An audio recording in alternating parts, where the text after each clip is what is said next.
You looking to beat Lugia V-Star? Are you looking to beat Mew VMAX?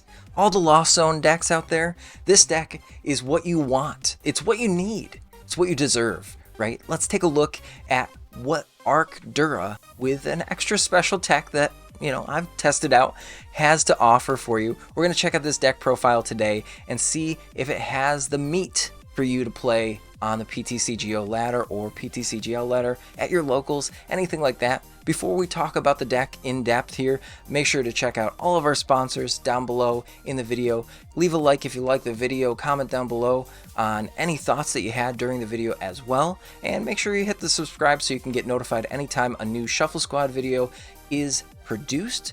My name is PJ, and I'm going to be covering Arceus Duraludon with a special tech Drapion today.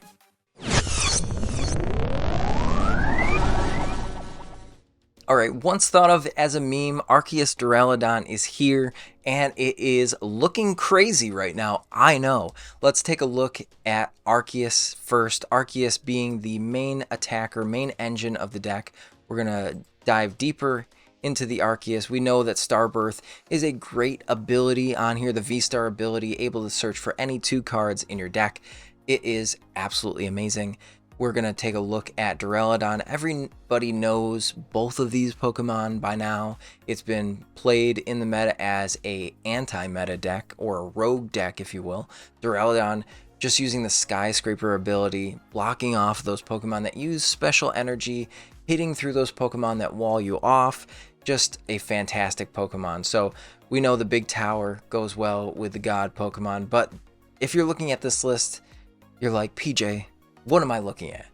Well, let's take a deeper dive, because Drapion V, hold up, let me cook. Drapion V has a wild style ability that lets you attack for 1 colorless less based on however many Rapid Strike, Single Strike, and yes, Fusion Strike Pokemon. We know this as a great tech to Mew VMAX because it is a dark Pokemon, as well as being able to attack for basically free, because Mew VMAX loves to put tons of juicy Fusion Strike Pokemon on the field, so it is a great tech. Now, not 1 Drapion in this list, but 2 Drapions in this list, and I know that, again, I've seen some meme decks out there on the internet saying that, hey, let's put 3 Drapion in a list, and I actually think that this list works really well. We do have the Raihan in here, so we're able to go find something to bump the path to the peak later on in the game, add acceleration to energy, and whenever you're accelerating energy in this deck, you really just overpower your opponent. And that's where the Arceus obviously comes into play. Now, another thing that you'll notice about this list that's different than a couple others is that it does play 3 Lost Cities. It plays 3 Lost Cities and 1 Training Core to get those energies back in case you lose your fighting energy that you need for Duraludon. But the Lost City is so strong here. Now, Lost City, you can beat Regi, that whole deck, if you're able to get 3 of the same Pokemon out into the Lost Zone. You really just win the game. There's no way of coming back from that. Obviously, they want to hit your Duraludon with a Regigigas, with a Choice Belt, or a powerful colorless energy to knock it out.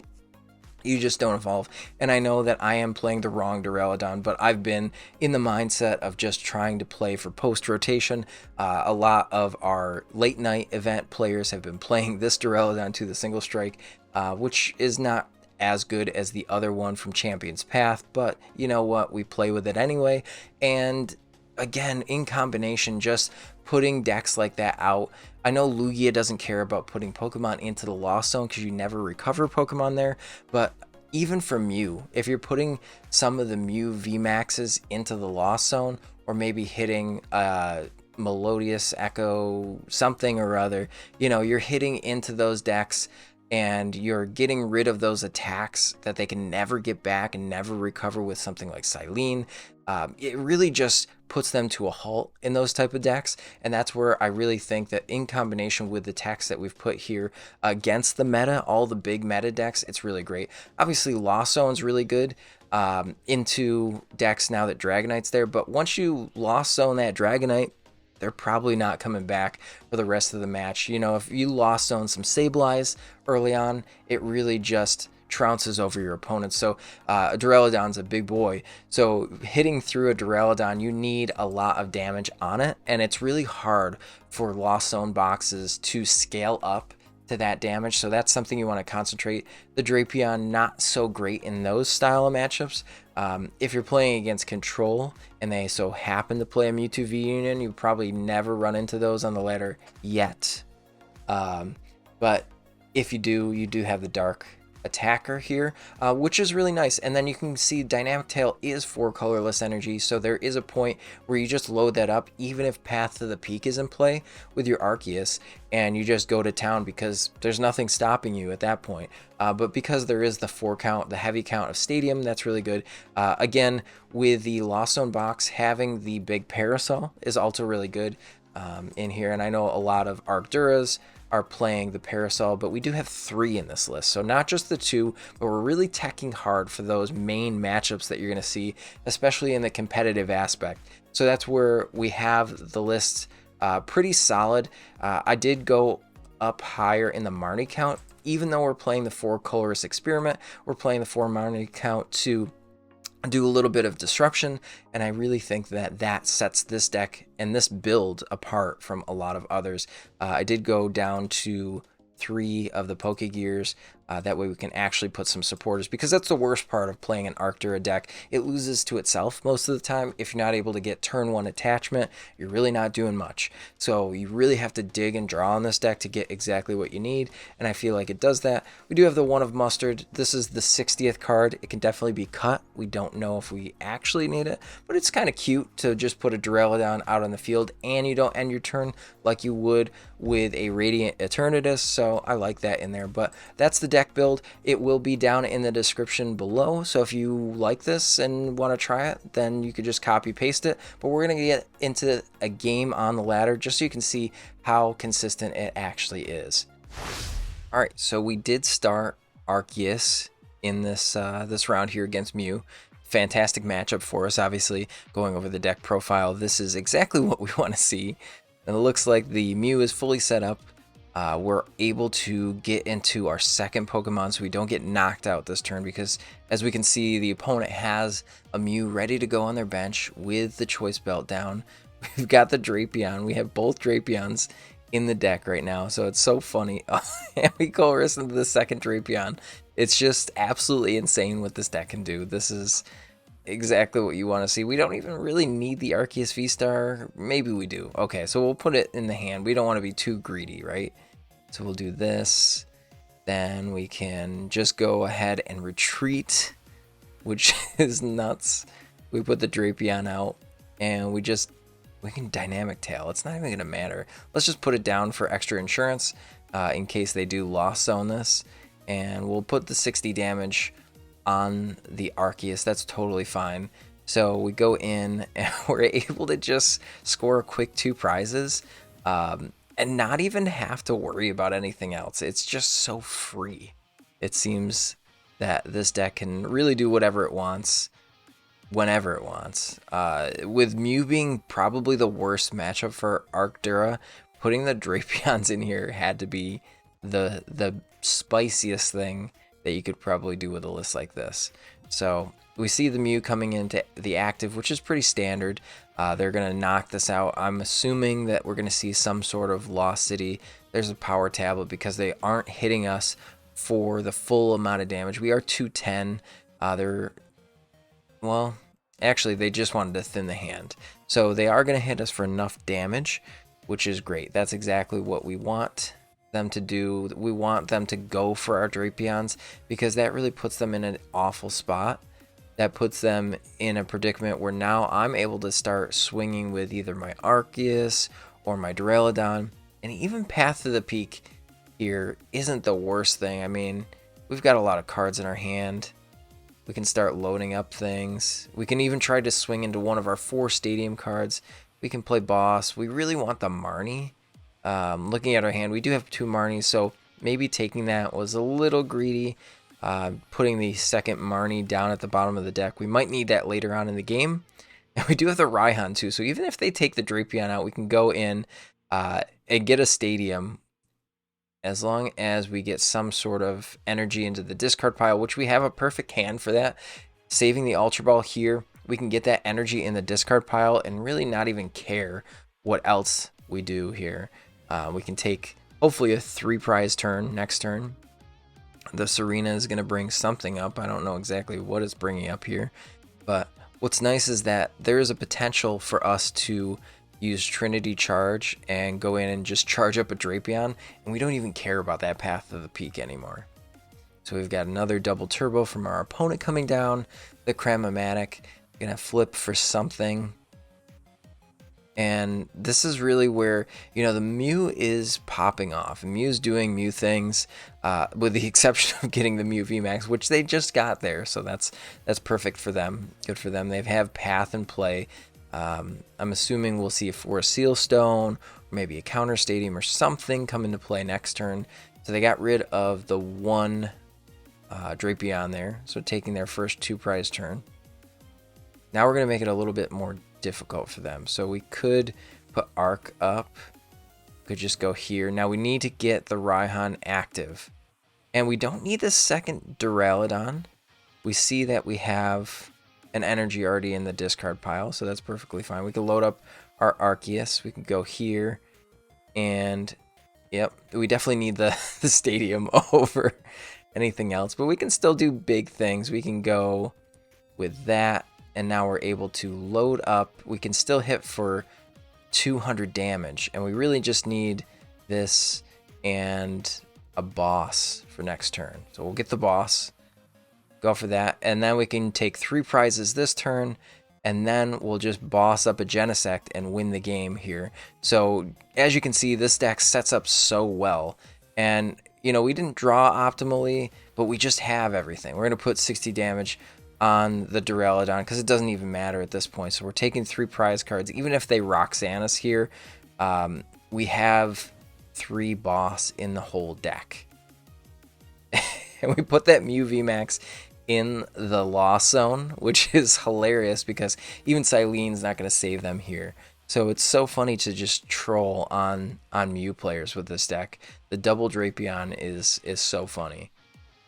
Now starting Drapion, I know that a lot of people were concerned with that, and I feel like even with that, you can just load up a Drapion and still swing for some damage. You know, 190 isn't awful. You can take out Luminions, you can take out all sorts of things with it. So I really like the Drapion regardless of what it is, being that it's a 4 colorless attack, right? It doesn't even matter. There are some thoughts maybe later on putting something like Volo into the deck, but I mean, aside from that, deck works well, as you can see here. So there's a Silene. They would have gotten their other Mew VMAX had they known that we have boss in hand. Just not digging for the Roxanne, I think, was a mistake, because going down to 1 prize card, we can boss anything up, and we Starbirthed last time, unless they assume that we don't know how to play the game here to get that boss, which it looks like we're doing. They're struggling just a little bit on here. So taking out our second Drapion, even if it goes into the loss zone, again, we have so many options to just swing and win this game here that it's just no contest. Got the Arc just chilling, just waiting for the knockout. I'm hoping that they're going to take a knockout pretty soon here. Really using all of their resources. It's just crazy. We take a look at the quick ball thinning down the hand, drawing in deeper. I think that they should have done this before they played that Silene, but we'll see. We'll see if it gets them anywhere. There's the second second energy coming down onto the field,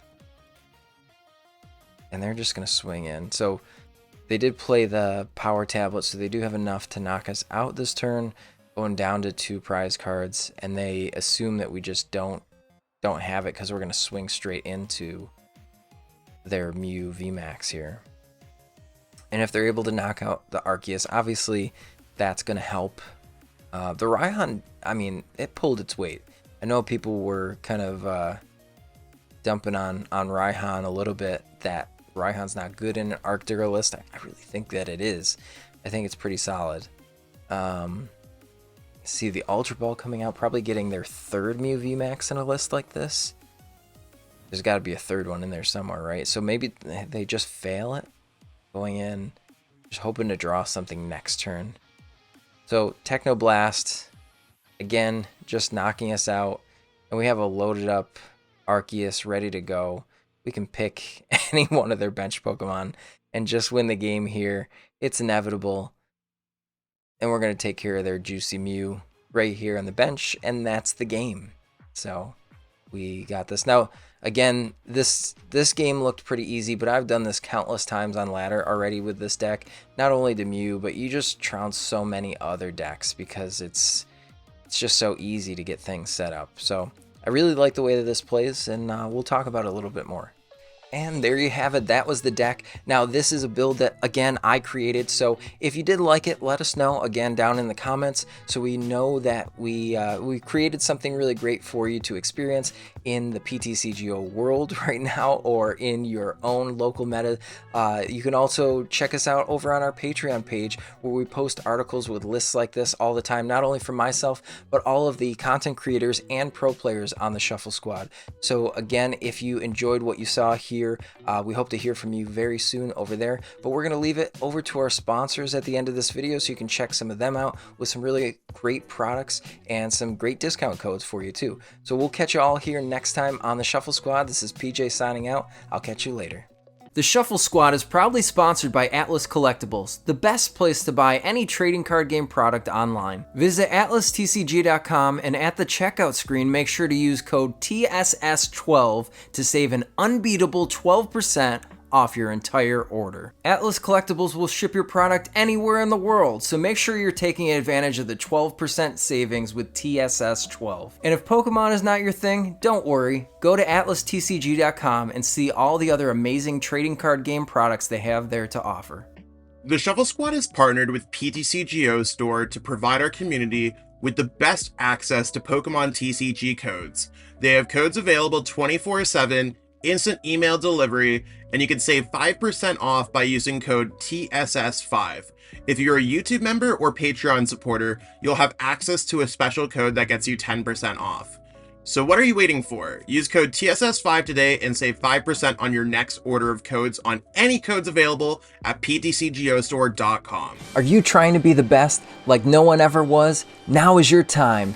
Head on over to Metafy.gg and search out all our amazing Pokemon TCG coaches, where you can book all sorts of training plans ranging from deck help to full season sessions with your favorite coach. What a great way to up your game. Check out Metafy.gg in the description below and take your game to the next level. Challenge yourself against trainers from around the world to compete for the biggest online prizing yet. Are you ready for an unbelievable tournament unlike anything else you've ever seen before? The Shuffle Squad is proud to announce our newest tournament series, the Late Night Event, with an amazing grand prize that's bound to have you excited. Players can compete via play.limitless.tcg.com's online tournament platform every Tuesday to get a chance to earn weekly prizes. And every week, your placement in the tournament is tallied by points based on your best finishes to earn your rank for the Late Night Invitational event. The series will be conducted starting February 7th of 2023 and carry all the way through to the Invitational on July 9th of 2023, where the top players will be rewarded the grand prizing. And the grand prize is a signed jersey and photo op with the entire Shuffle Squad, as well as a fully paid trip to the Pokemon World Championships in Yokohama, Japan. This includes hotel and airfare, whether you're a player or a spectator. Don't forget to check out all the live coverage on our YouTube and Twitch channel of the top cuts of these events for every week. And subscribe so you can get notified where to watch the Late Night Events Invitational, brought to you by the Shuffle Squad.